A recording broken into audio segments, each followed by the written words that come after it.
Zérez, ya comme on a vu nos belles bosses à poste téléviseur, na bino Kolanda, magazine les plus suivis, magazine Peuple Mokondi, Oyongai, simple et servante na bino Nazara toujours nesengo ya ko présenter yango pour na bino boy ba été na sommaire Bokolanda bongo ba chinois o bazolia ba tunamboka Gabon pe ko Bokolanda, kuluna awa na ville province ya Kinshasa une fois de plus mbote.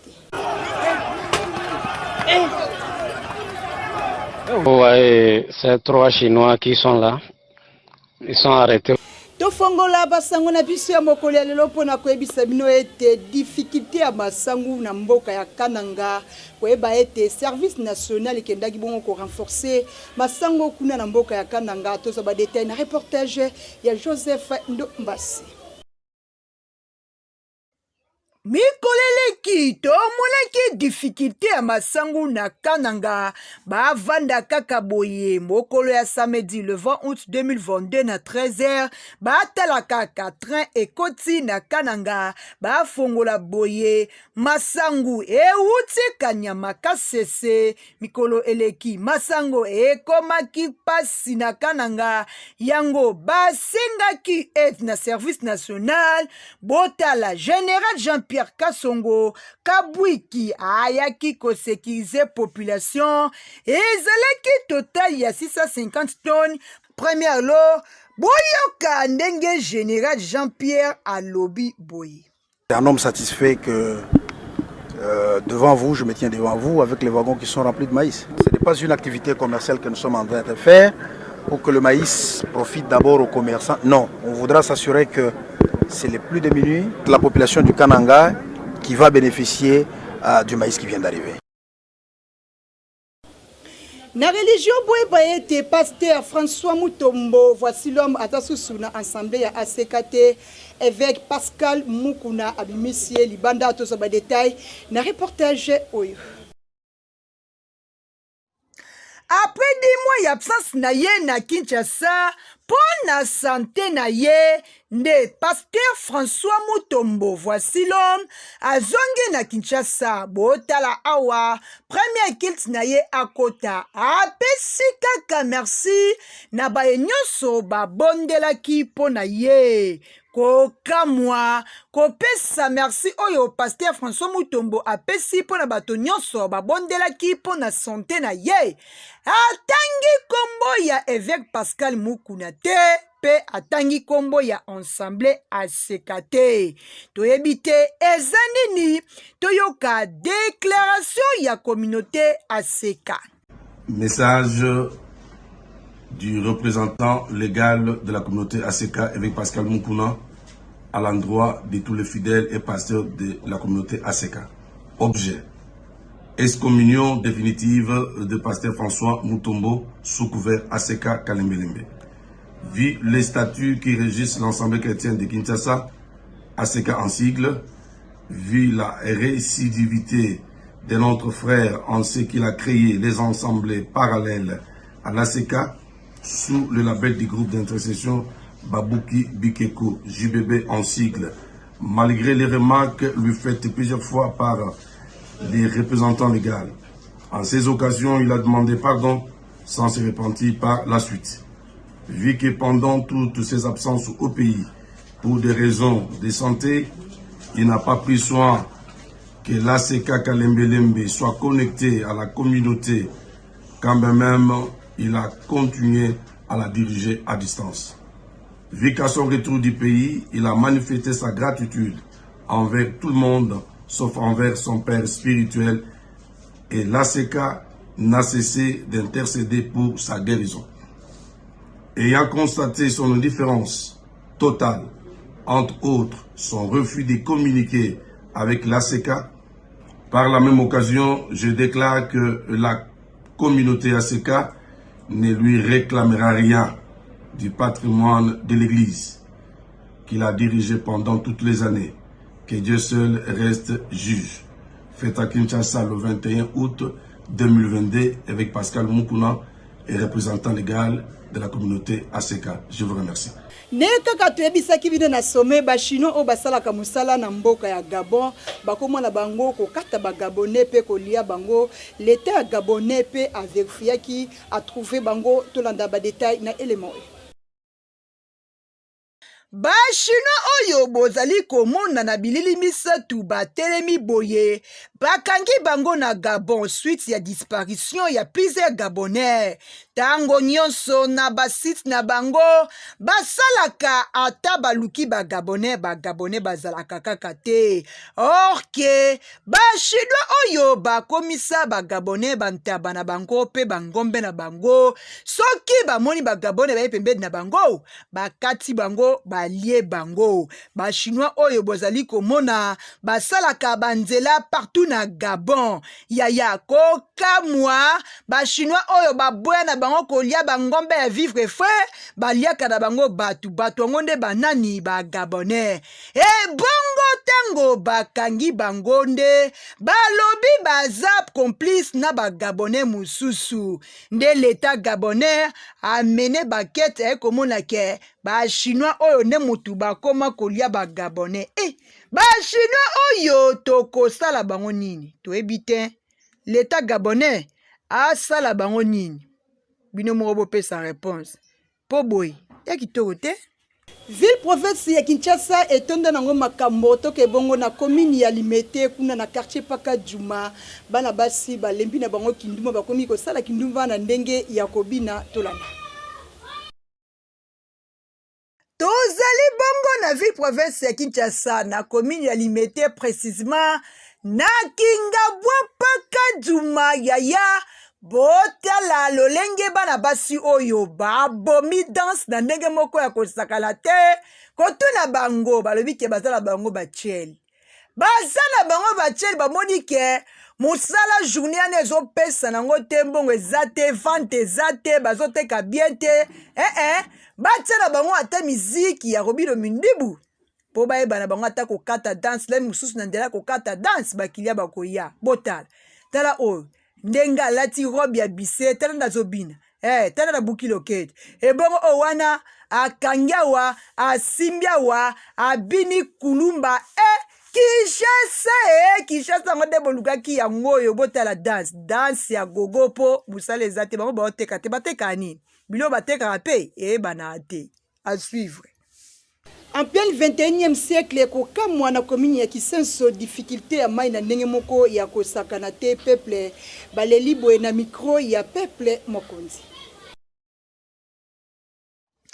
Tozali bongo na commune ya Kisenso en plein 21e siècle mais difficulté ya mai na ndenge moko ya kosakana te ya tunanga nini avant ozwa mai awa na commune ya Kisenso il faut bima 4h 3h ou bien 5h soki obimi heure wana te moya pozwa no mai eza te ya lolenge kaka mboka esi ebeba nango boye okobima 3h to 4h oke kokutana na bakolo mboka ya bakolo mboka nde nani baya kulu na bakolo mokili akokanisa lokola obimi na mbongo akopapa o basheti lokola nyama orke ozano ata na mbongo te oyoke no koluka mai boyoka lolenge population ya Kisenso balobi boye na micro ya magazine Peuple Mokonzi. Papa nde toza boye pa papa. Tosengi pela ba mikonzi na biso pena tuka ba tela biso Kisenzo yo. Biso ba misusu makole pasuki pola likolo ko lukaka ba mai. Tozo bundana. Atuka ba yokela biso pela biso bana bango mawa penza. Eza ye mukonzi na biso pela tela biso ba mama. Tozo konda pola ko mema ba mai.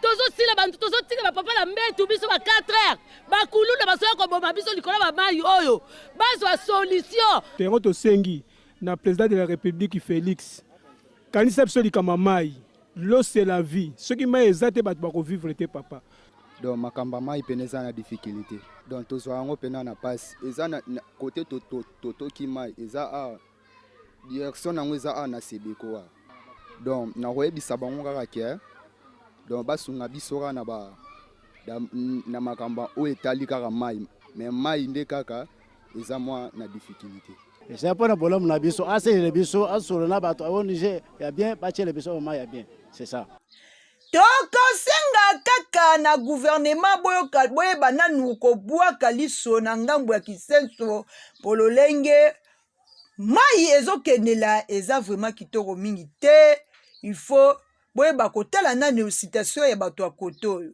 po eza ba risque. Ministre de jeunesse a salaki activité moko kuna na Lingwala na Mushime kokamwa après activité wana kuluna elekana kikuna na ndenge moko ya kosakana te tozaba détail na reportage oyo. Kuluna oyo bozali komona bato bazali koboma na boye botunanga nini esala mibongo na Kinshasa précisément na Lingwala na Mushina Kigoma ezalaki bongo tuna ya ministre ya jeunesse nde mutu asupervisaki yango yaya botala ndenge bazali kopapa na machete tokola banyama na boucherie na ndenge moko ya kosakana te botala neti oyo ba papier machete akwei toyebi te soki akufi to soki aza na bomoi botala nde bato bazoganga eza pasi mingi mpo na bajene ya République démocratique du Congo yaya tokosenga kaka na baautorité policier soki baaktivité eza boye bayeba ndenge nini ya kosekirize à chaque fois esika batu baza ebele surtout bajene na baaktivité sportive boye soki basekirize te soki basekirize yango te suka bapapanaka kaka machete makamba boye eya kitoko te boni kopapala lokola banyama boye.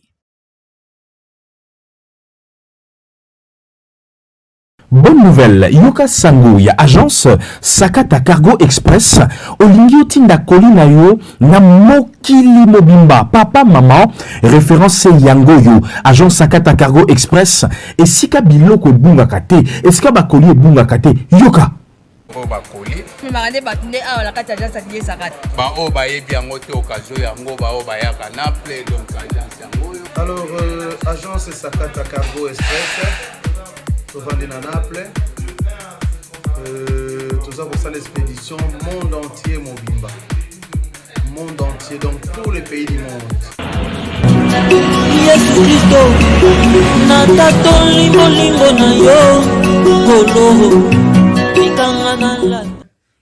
Tozali na Italie na Naples précisément pembeni ya station ya Napoli. Tozali na avenue Bologna numéro 58 na avenue Bologna numéro 58. Tout ça pour ça l'expédition il y a monde mobimba.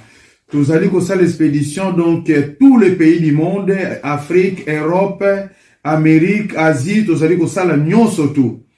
Alors wana adresse nabiso ya Italie. Adresse nabiso ya Kinshasa, ezali deuxième porte Fikine na commune ya Limete.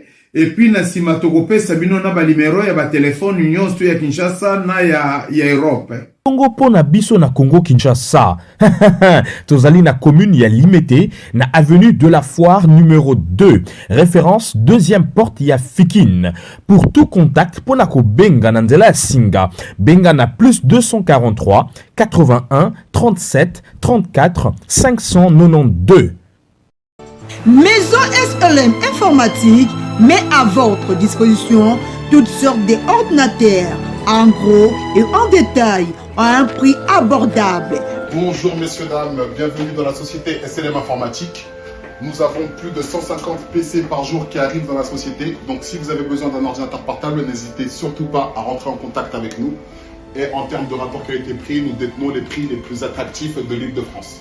Merci à vous, que Dieu vous bénisse. Adresse 62 rue Verbois, Paris 3e métro ligne, 4 Arreux, Transbourg, Saint-Denis. Numéro de compteur sur plus 33 76 3800 100 Maison SLM Informatique, les paradis des ordinateurs. Maison SLM Informatique, c'est la différence et la qualité. Que Dieu vous bénisse. soki bomoni ngai naseki boye to mpe nabongisi kazaka na nga malamu elingi koloba ete tokomi na suka édition na biso ya mokolo ya lelo. Merci na confiance mpe fidélité oyo bopesa biso na magazine Peuple Mokondi mpe na FF TV. Merci mpe na équipe technique mobimba oyo batikaka ngai te bazalaka nanga elongo na nsima ya caméra na moni bongo le seul caméraman oyo afilmaka film ya Jésus mpe le seul monteur oyo amontaka film ya Jésus Joseph Ndombas, garçon social, pourquoi pas. Napesa merci na balandi minene ya magazine Peuple Mokondi na Christina Lemba, moi la mwasi moko bien pourquoi pas na Divina Madimba na ebisa bino awabiso bonzambe toujours ce qui est sozongité tokutali mikolo mizali ko ya bye et à la prochaine.